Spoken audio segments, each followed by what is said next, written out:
Beginilah suasana makam Putri Nurul A'la, salah seorang keturunan keluarga besar Kesultanan Perlak ke-11 pada masa Sultan Mangkudum Alaiddin Malik Abdullah Shah Johat berdaulat tahun 1078 hingga 1108 Masehi, yang asal-usulnya dari Sultan Alaiddin Syahid Maulana Abdul Aziz Shah. Makam ini banyak dikunjungi oleh peziarah dari berbagai daerah, baik dari lokal, nasional maupun internasional. Peziarah ini biasanya mengirimkan doa maupun meneliti untuk kepentingan studi. Makam ini terletak di Desa Semanah Jaya, Krung Tuan, Kecamatan Rantau Perlak, Kabupaten Aceh Timur, Provinsi Aceh, atau berjarak sekitar 45 km dari Idiraya, pusat pemerintahan Aceh Timur. Diketahui, Putri Nurul A'la adalah salah satu tokoh wanita berperan penting di dalam sejarah Kesultanan Perlak yang sangat berpengaruh dalam sektor pemerintahan Kerajaan Islam Perlak yang merupakan wilayah pantai timur Aceh. Selain itu, jabatan yang ia duduki berperan besar sebagai peranan dalam bidang ekonomi pada masa itu, dengan jabatan sebagai Ketua Bendahara Kerajaan.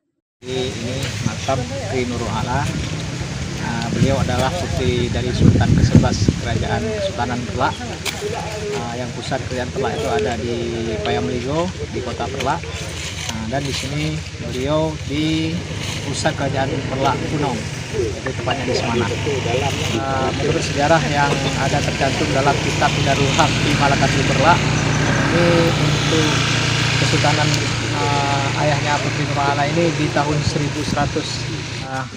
Mereka itu berkunjung, yang pertama pasti berziarah, kemudian untuk nampak tilas sejarah, karena ini memang makam tertua juga kan, cikal bakal Islam di Asia Tenggara, di Nusantara. Dari sini mungkin dari keturunan Abdul Aziz Shah.